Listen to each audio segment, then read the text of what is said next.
Good evening everyone, welcome to civil services study. देखिए practice set number 566 पर आ जाइए। UP PCS के लिए और इस टेस्ट में हम प्रैक्टिस करने वाले हैं इंडियन पॉलिटी के प्रश्नों पर। ठीक है, राज्य व्यवस्था। तो चलिए स्टार्ट करते हैं। क्वेश्चन नंबर 1 है, निम्नलिखित में से कौन सा एक अनुच्छेद भारतीय संविधान के अंतर्गत संसद के सदस्यों के विशेष अधिकारों तथा उन्मुक्तियों को निर्धारित करता है? कौन सा आर्टिकल है वो? 104, 105, 82 या 117? अनुच्छेद 105, ऑप्शन नंबर बी। तो भारतीय संविधान का अनुच्छेद 105 संसद के सदनों की तथा उनके सदस्यों और समितियों की शक्तियों, विशेषाधिकारों और उन्मुक्तियों को निर्धारित करता है। पीसीएस में इस तरह से प्रश्न पूछ लेते हैं सीधे सीधे रिलेट करके कि कौन सा आर्टिकल होगा इसमें। ठीक है, क्वेश्चन नंबर 2 पर आ जाइए। कौन संसद सदस्यों का सामूहिक विशेषाधिकार नहीं है? संसद के सदस्यों का कौन सा सामूहिक विशेषाधिकार नहीं है? चर्चा एवं प्रक्रिया की स्वतंत्रता, संसद के आंतरिक विषयों के संचालन का अधिकार, साक्षी के रूप में उपस्थिति से स्वतंत्रता और अपरिचितों को सदन से बाहर रखने का विशेषाधिकार। देखिए सामूहिक विशेषाधिकार इसमें जो है ए है, बी है, डी है, सी नहीं है। ठीक है, व्यक्तिगत रूप से होना चाहिए यहाँ पे। तो साक्षी के रूप में उपस्थिति से स्वतंत्रता जो है संसद सदस्यों का व्यक्तिगत रूप में प्रयोग किया जाने वाला विशेषाधिकार है। ठीक है, व्यक्तिगत रूप में, सामूहिक विशेषाधिकार नहीं है। नंबर 3 पर आ जाइए। निम्नलिखित में से किनको लोकसभा और राज्यसभा दोनों के निर्वाचनों में मतदान का अधिकार है? इनमें से कौन लोकसभा और राज्यसभा दोनों के निर्वाचनों में मतदान करता है? निम्न सदन, उच्च सदन, निम्न सदन। तो इसमें होना चाहिए विधानमंडल, वो भी राज्य का। ठीक है, विधान परिषद तो एलिमिनेट हो जाएगा। उच्च सदन कहाँ है, इसको हटा दीजिए। ठीक है, इनको तो हटा ही दीजिए, वैसे ही डी हो जाएगा इसका आंसर, राज्य विधानमंडल के निम्न सदन में। ठीक है, तो राज्य विधानमंडल के निम्न सदन यानी विधानसभा के निर्वाचित सदस्यों को लोकसभा और राज्यसभा अनुच्छेद 80 के खंड 4 में वर्णित है। ठीक है, दोनों के निर्वाचन में मतदान का अधिकार है। क्वेश्चन नंबर 4 पर आ जाइए। संविधान की विषय सूचियों में दिए गए विषयों के अतिरिक्त जो विषय हैं उसके लिए कौन कानून बना सकता है? संसद ही बनाएगी, और कौन बनाएगा? अवशिष्ट विषय बोलते हैं उनको। तो भारतीय संविधान का अनुच्छेद 248 अवशिष्ट विधायी शक्तियों के बारे में प्रावधान करता है, जिस पर कानून बनाने की शक्ति सेंट्रल गवर्नमेंट के पास है, केंद्र सरकार के पास है। क्वेश्चन नंबर 5 पर आ जाइए। लोकसभा में किसी विधेयक पर आम बहस निम्नलिखित में से किस स्तर पर होती है? सबसे पहले बजट का प्रस्तुतिकरण होता है, उस पर बजट पर चर्चा होती है, फिर तो दूसरा वचन हो जाएगा ये। तो बजट का प्रस्तुतिकरण, बजट पर चर्चा, ठीक है, फिर मांगों पर मतदान, विनियोग विधेयक, वित्तीय विधेयक, ऐसे चलता है। तो देखिए विधेयक को पुनर्स्थापित करने का प्रक्रम उसका प्रथम वाचन होता है, यानी दूसरे वाचन में विधेयक पर विचार विमर्श होता है और सदन के सदस्य इसी स्तर पर आम बहस करते हैं।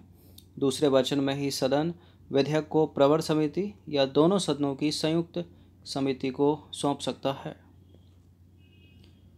क्वेश्चन नंबर 6 पर आ जाइए। निम्नलिखित में से कौन सा शब्द भारत के संविधान में उल्लेखित है ही नहीं? वार्षिक वित्त विवरण, विनियोग विधेयक, बजट, भारत की संचित निधि। देखिए वार्षिक वित्त विवरण भी है, विनियोग विधेयक भी है, भारत की संचित निधि भी है, बजट नहीं है। ठीक है, तो देखिए भारत के संविधान में बजट शब्द का उल्लेख कहीं भी नहीं है। बजट के लिए संविधान में अनुच्छेद 112 के अंतर्गत वार्षिक वित्त विवरण शब्द का उल्लेख है, याद रखिएगा। क्वेश्चन नंबर 7 पर आ जाइए। निम्नलिखित में से कौन एक संघीय बजट की तैयारी और उसे संसद में पेश करने के लिए उत्तरदायी है? कौन है वो? कौन है जो एक संघीय बजट की तैयारी और उसे संसद में पेश करने के लिए उत्तरदायी है। आर्थिक कार्य विभाग या वित्त सेवाएं विभाग, कौन हो सकता है? यही होगा, आर्थिक कार्य विभाग, बी। तो संघीय वित्त मंत्रालय का आर्थिक कार्य विभाग, ठीक है, डिपार्टमेंट ऑफ इकोनॉमिक अफेयर्स, संघीय बजट की तैयारी और उसे संसद में पेश करने के लिए उत्तरदायी है। आकस्मिकता निधि को राष्ट्रपति कैसे व्यय कर सकते हैं, बताइए। राष्ट्रीय संकट के समय, संसदीय स्वीकृति के बाद, संसदीय स्वीकृति से पहले या नहीं व्यय कर सकते। आकस्मिक निधि को राष्ट्रपति कैसे खर्च करेंगे, बताइए। राष्ट्रीय संकट के समय या संसदीय स्वीकृति के बाद? संसदीय स्वीकृति से पहले। देखिए, भारतीय संविधान का अनुच्छेद 276 एक आकस्मिकता निधि की स्थापना का प्रावधान करता है। यह राष्ट्रपति के नियंत्रणाधीन होती है, ठीक है। इसका गठन किसी अत्यावश्यक आकस्मिक प्रकृति के खर्चों हेतु किया गया है, ठीक है। यानी संसदीय स्वीकृति से पूर्व जो है राष्ट्रपति आकस्मिक निधि से, ठीक है, पैसे को निकाल सकते हैं, क्योंकि राष्ट्रपति का ही उस पर अधिकार है, उसके नियंत्रण में। क्वेश्चन नंबर 9 पर आ जाइए। करों और सरकारी कामकाज के निर्वाह में हुई अन्य प्राप्तियों से संघीय सरकार को प्राप्त हुआ समूचा राजस्व कहाँ जमा होता है? लोकलेखा निधि, आकस्मिक निधि, संचित निधि या निक्षेप एवं अग्रिम निधि। यह होता है भारत की संचित निधि में। तो करों और सरकारी कामकाज के निर्वाह हेतु अन्य प्राप्तियों से संघीय सरकार को प्राप्त समूचा राजस्व भारत की संचित निधि में जमा होता है, ठीक है। भारत की संचित निधि पूरे भारत की एक संचित निधि और अलग अलग राज्यों की अलग अलग संचित निधि होती है, ठीक है, जिसमें वो पूरा स्टेट वाला टैक्स इकट्ठा करके, या सेंट्रल में होगी तो पूरे भारत का टैक्स इकट्ठा करके वहाँ जमा होता है। 10वां प्रश्न है, भारतीय संसद के दोनों सदनों की प्रथम संयुक्त बैठक हुई थी, किसके लिए हुई थी? बैंक राष्ट्रीयकरण के लिए, हिंदू कोर्ट विधेयक के लिए, दहेज उन्मूलन विधेयक में या स्वर्ण नियंत्रक विधेयक में? दहेज उन्मूलन विधेयक के संबंध में हुई थी, ठीक है। देखिए, यह है लोकसभा, यह है राज्यसभा। अब किसी चीज़ पर, किसी विधेयक पर मतभेद हो जाता है, लेकिन वो साधारण विधेयक होना चाहिए, ठीक है। संविधान संशोधन विधेयक या फिर वित्त बिल, मतलब धन विधेयक नहीं होना चाहिए। तो राष्ट्रपति इनके मतभेद को दूर करने के लिए एक संयुक्त बैठक बुलाते हैं। जब ये बैठक आ जाती है तो इसकी अध्यक्षता करता है लोकसभा का अध्यक्ष, ये भी याद रखिएगा, पूछा जाता है। तो भारतीय संसद के दोनों सदनों की प्रथम संयुक्त बैठक 1961 में दहेज उन्मूलन विधेयक के संबंध में हुई थी। धन विधेयक कौन प्रमाणित करता है? कोई विधेयक धन विधेयक है या नहीं, इसका निर्णय कौन लेगा? इसका निर्णय लेता है स्पीकर, लोकसभा का अध्यक्ष। तो कोई विधेयक धन विधेयक है या नहीं, इसका जो निर्णय लेता है वो लोकसभा का अध्यक्ष लेता है। और उसको ऐसा करने के लिए कि किसने कहा है? भारत के संविधान ने। कौन सा आर्टिकल है? अनुच्छेद 110 का 3। क्वेश्चन नंबर 12 पर आ जाइए। यदि वार्षिक संघीय बजट लोकसभा द्वारा पारित नहीं होता है तो क्या होगा? क्या होगा? प्रधानमंत्री अपनी मंत्रिपरिषद का त्यागपत्र पेश कर देता है, ठीक है। प्रधानमंत्री को त्यागपत्र देना पड़ेगा। तो वार्षिक संघीय बजट के लोकसभा द्वारा पारित न होने का तात्पर्य है कि लोकसभा में सरकार के अल्पमत में आ जाना, ठीक है। ऐसी स्थिति में प्रधानमंत्री अपनी मंत्रिपरिषद का त्यागपत्र प्रस्तुत करेगा और सरकार गिर जाएगी। क्वेश्चन नंबर 13 पर आ जाइए। आर्थिक सर्वेक्षण हर साल संसद में प्रस्तुत किया जाता है। आगामी वर्ष के बजट के प्रस्तुतिकरण से पहले, बाद में, वित्त विधेयक के प्रस्तुतिकरण के बाद, या इसका बजट के प्रस्तुतिकरण से कोई संबंध? तो ऐसा तो हो नहीं सकता कि संबंध नहीं होगा। आगामी बजट के प्रस्तुतिकरण से पहले, ठीक है।